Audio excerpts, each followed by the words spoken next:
Пайгамбарыбыз саллаллаху алейхи айтып атат. Тугандар, азыркы пайгамбарыбыз саллаллаху алейхи айта турган 6 нерсе жашоонун конспектиси.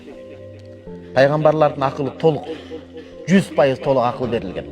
Пайгамбарлардан бөлөктүн акылы биздики толук эмес. Билесизби ошону толук эмес деген мындай. Толук кандуу амал кылышы мүмкүн эмес болду. Бул медицина тарактан тастыкталып чыккан болду.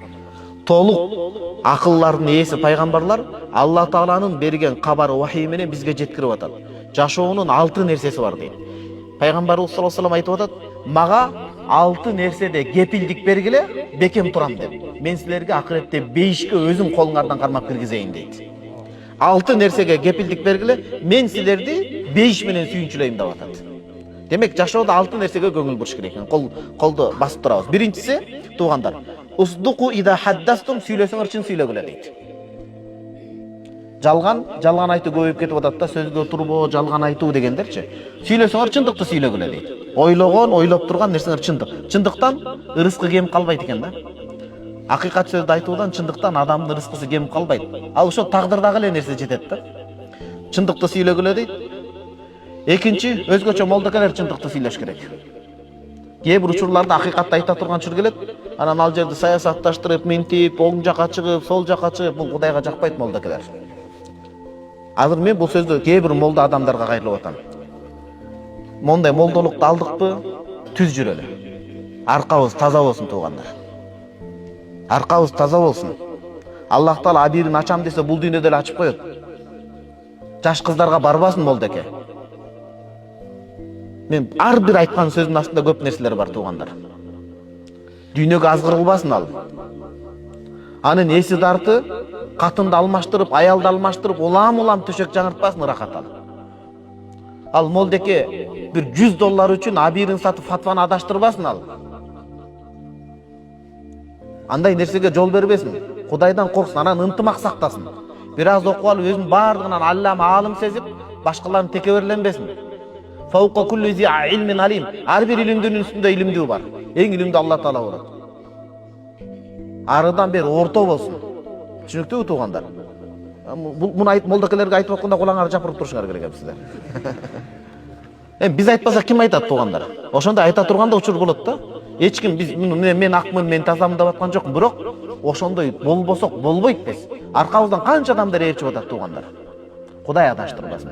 Кел ушул жерден бир дуба кылалычы, Кудай адаштырбасын. О Кудай. Молдолорду, молдо чөйрөнү адаштыра көрбөгөн. Ушундай үмүт артып, ыхлас койгондо оңкосунан тайдырып кетирбеген Алла Таала. Аллахым айтканына жүргөнү шай боло турган молдолордон кылгын биздин элдин молдолорун өзгөчө. Арты таза болсун. Үй бүлөсүнө күйсүн ошолор молдолор биринчи. Өздөрү бар акчасын катып отура бербей чыгарып, элге үлгү болсун иншалла.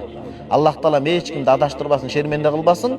Элибиздин астында таза, айтканына шай жүрө турган, кемчилик кетпей турган, эми баа кемчилик кетет, бирок одоно кемчилик кетпей тургандардан кылган. Сөздөн көздөн жаңылтпагын. Амин. Андан кийин тууган.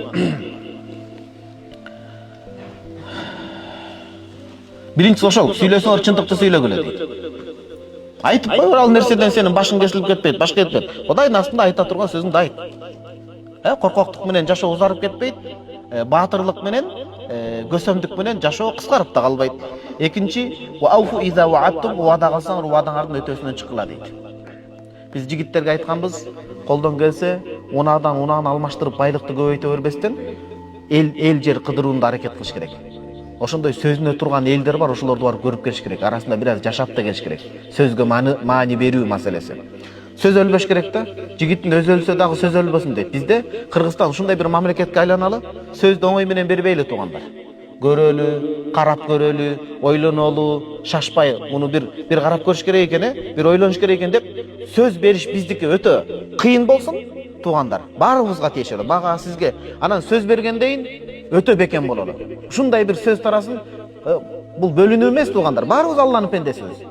Ушундай мамлекет болуп түптөлүп калгандайын, ушу Кыргызстанга барсаң, кыргызстандыктар, андагы жашап аткан адамдар, булар сөз бербейт, сөзүн бирок берсе бекем турат деген болсун. Алдап кетпесин. Канча кошуна элдер менен бизде азыр му ааландашуу заманында көп адамдар келип атат. Мен ушул кыргызстандык адамдар алдап кетти деп башка улуттун адамдары да арыздашкан учурлар болуп атат. Сөз бербейт. Биринчисинде машина унаа жаатында азыр көбүнчө бизкилер көп иштейт экен, Кавказ жана башкалар менен. Иштеп отуруп, биринчисинде пайда табып, экинчисинде, үчүнчүсүндө ушундай бир казак бабаларыбыз айтмакчы, лактырып кетет дейт. Лактырып дегени таштап кетет деген сөз. Андай болбош керек. Бир, мына могу Кыргызстан ыртка чыгып иштегени чыгасызбы? Окуганы чыгасызбы? Сиз элдин өкүлүсүз сиз. Кыргызстандын Манас аэропортунан учуп чыгып атасызбы? Мейли сиз жумуш менен чыксаңыз дагы, туугандар, биз өлкөбүздү чагылдыра турган элдин өкүлүбүз. Бир кумалак, бир карын майды чиритет болуп, биздин бир адепсиздигибизден, биздин бир илимсиздигибизден, биздин бир корс кополдугубуздан, маданиятсыздыгыбыздан, мындай бир адеп жоктугунан не болбосун, туугандар? Башкалар жийиркенип калбасын. Бул нерсени мен азыр айтамбы, айтпаймбы? Бирок мейли айтып коеюн бул нерсени. Кытайда биздин кыргыздар бар, билесиздер. Илгертеден үркүнгө чейин эле отурупташкан байыркы кыргыз бир туугандарыбыз бар. Убагында заман тынч болуп турган учурда ошол жерге барса, ушундай сүйүнүп, биздин ата бабаларыбыздын, Манас атабыздын урпактары келди деп, шунчалык урмат көрсөтүп, үйүнүн төрүндө жаткызса, кыздарына көз артып, аялдарына көз артып, бузук иштерге баргандар болгон экен. Бул эмне бул? Ичкен кудугуна түкүргөн деп ушуну айтат. Туугандар, ар бирибиздин өзгөчө эркек жигиттердин мойнубузда өлкөбүздүн аманаты бар. Бул эч качан бөлүнүү эмес, жер Алланыкы, эл Алланыкы. Бирок мамлекет болуп түптөлгөндөн кийин топубузду, ак калпагыбызды, желегибизди, туубузду, жалообузду казактар айтмакчы. Мындай бир булгап албайлы да. Тың бололу. Жашоодочу мындай эркекче сүйлөгөндө, жигитче сүйлөгөндө бир пайдадан калсаң дагы, бир пайдага жетпей калсаңыз дагы, өлкөңүздүн беделине шек келтирбеңиздер сиз. Мамлекетиңиздин желегине шек келтирбеңиз. Мейли пайда таппайлагаңыз ошол жерде. Бирок жалган айтып, аны уктатып кетип, айландырып кетип эмес, эми кечиресиз бул сөздөрдү айтып аткан үчүн. Жигиттер мындай. Чыныгы бир имандын негизинде ушундай бир сүйүүбүз болсун, туугандар. Бул аманат ар бирибизге. Аманат. Андан кийин ва адду иза туминтум, аманат жүктөлсө аманатка кыянат кылбагыла деп атат.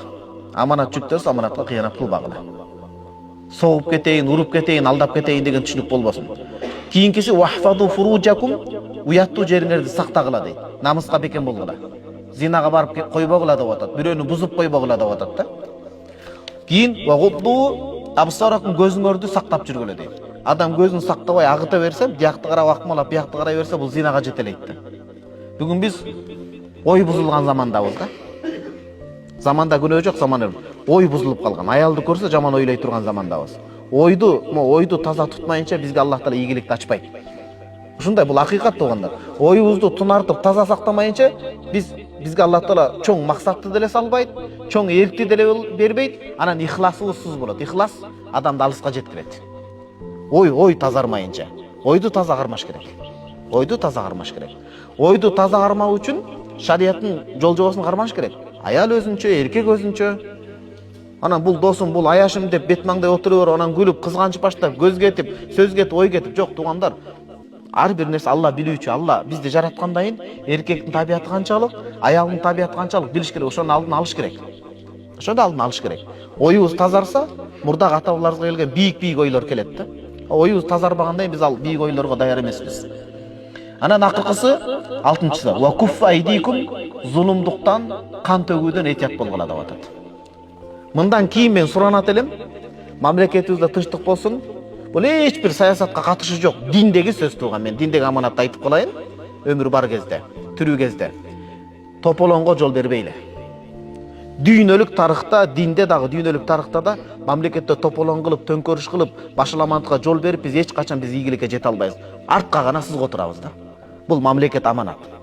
Бул эл жер аманат жалпы. Мойнубузда аманат. Аманаттан суралабыз.